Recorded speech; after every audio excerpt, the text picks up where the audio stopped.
Bonjour Nicolas Lebas, Bonjour. vous êtes président de l'association des maires du Nord. Aujourd'hui on va donc parler avec vous, et maire de Fâche-Tuménil aussi bien sûr, j'allais oublier, peut-être le plus important d'ailleurs. Président de l'association des maires du Nord, ça c'est depuis peu, depuis un peu plus d'une semaine, depuis le dernier congrès, depuis le 12 octobre. Déjà, aujourd'hui, si on devait vous poser la question, est-ce difficile d'être maire d'une commune en France ?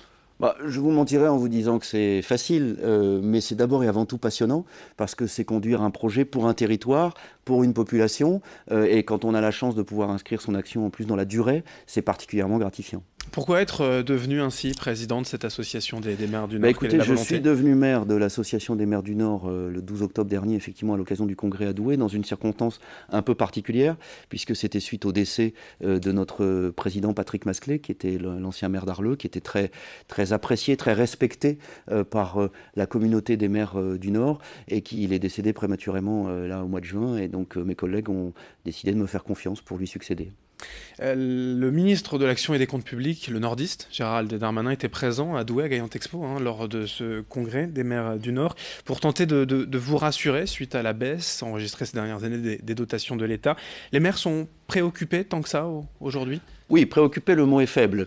Nous sommes même sur la défensive et assez méfiants quant aux annonces des gouvernements successifs. Il faut reconnaître que la baisse des dotations intervenue depuis 4 ans, malgré un discours se voulant rassurant de la part du ministre, nous attendons des preuves et une traduction concrète dans les notifications des dotations que nous allons percevoir, mais aussi sur la manière dont la suppression entamée de la taxe d'habitation va être réellement et pleinement compensée. Alors on y reviendra. Déjà, qu'est-ce que cela implique pour vous, par exemple, à Fâche-Tuménil, cette baisse des dotations de l'État? C'est des services en moins? La baisse des dotations de l'État, c'est clairement ou des services en moins ou des capacités d'investissement moins importantes, puisque vous savez que l'investissement, les travaux que nous réalisons dans les écoles, dans les crèches, dans les salles de sport et dans les équipements culturels, ils sont financés pour une très large part par l'excédent que nous sommes capables de dégager sur nos dépenses de fonctionnement. Or, comme les dotations ont baissé, eh bien, ceux d'entre nous qui n'ont pas voulu toucher aux services à la population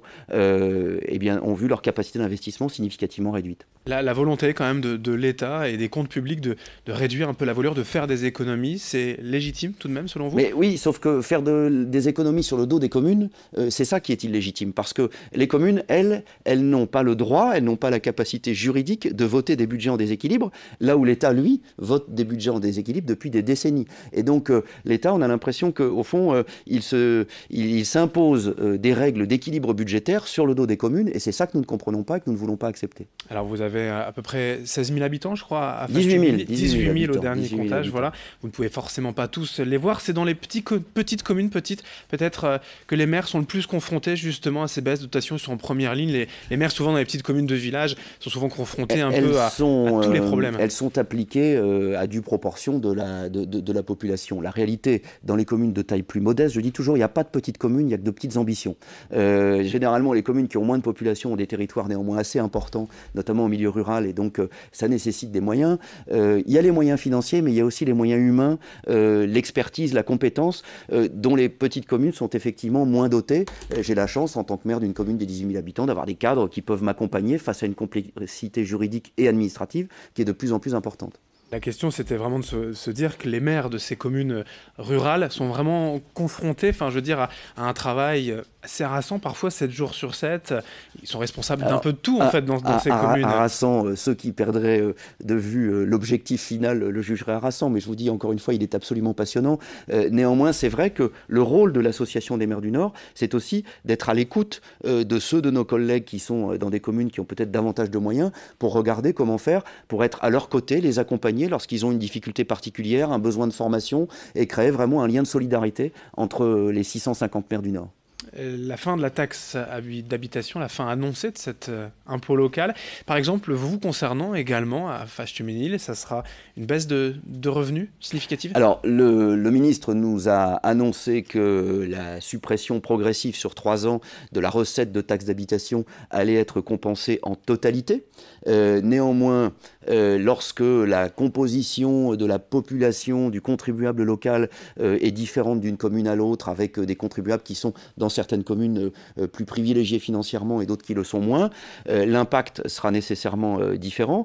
Et il y a aussi des sujets très techniques, comme par exemple la pratique des abattements qui peuvent être réalisés dans certaines communes, dont on ne sait pas encore clairement par le gouvernement la manière dont ils vont être compensés. Je crains des effets d'aubaine, y compris dans la manière dont ce sera compensé. Alors, vous l'avez dit directement, vous craignez, c'est le mot que vivent finalement, que le sentiment que ressentent aussi les maires, c'est la crainte par rapport à tout ça. De la crainte, de la méfiance, parce que nous avons été échaudés. Et nous demander d'accomplir davantage de missions chaque jour avec moins en moins de moyens, eh bien, c'est nous mettre dans une situation qui est une pression qui devient difficilement tolérable pour ceux d'entre nous qui sont dans les territoires les plus compliqués. La fin des contrats aidés, et également, par exemple, vous concernant à Fâche-Tuménil ou d'autres communes, c'est aussi une problématique? Alors, d'une commune à l'autre, la situation peut être complètement différente. S'agissant de Fâche-Tuménil, j'avais un peu anticipé le risque et au fond, nous ne sommes touchés qu'à la marge, en tout cas pour la municipalité, mais il y a des associations et des centres sociaux en particulier qui sont touchés. Mais d'autres collègues qui avaient été plus durement touchés par la baisse des dotations, avaient en quelque sorte contourné la baisse des dotations en intégrant des personnels sous forme de contrats aidés plutôt que de les intégrer dans des contrats titulaires. Et donc, eh bien, effectivement, aujourd'hui, ils se trouvent face à une très grande difficulté que nous avons expliquée au préfet après le départ du ministre pour faire en sorte que sur des missions prioritaires de solidarité, d'accompagnement des handicapés au cœur de l'école, eh bien, on puisse néanmoins maintenir des emplois aidés qui sont tout à fait essentiels pour le territoire. Alors, vous le disiez par bribes, être maire aujourd'hui, c'est passionnant, c'est vraiment le cas? Ah, moi, je peux vous dire que c'est vraiment ce qui donne un sens à ma vie depuis 16 ans que j'ai la chance d'être maire, parce que au fond, chaque jour dans l'agenda d'un maire, il y a effectivement une succession de rendez-vous prévus, et puis il y a des pépites qui ne sont pas prévus à l'agenda, et ça suppose d'avoir voilà, le goût des autres, une attention à la difficulté, mais aussi au succès de chacun dans ce qu'il entreprend, pour au fond être l'ensemblier du vivre ensemble sur le territoire, et c'est vraiment une fonction extrêmement gratifiante. Les dotations de l'État envers les communes, la fin annoncée de la taxe d'habitation, les contrats aidés, bref, beaucoup de sujets à surveiller.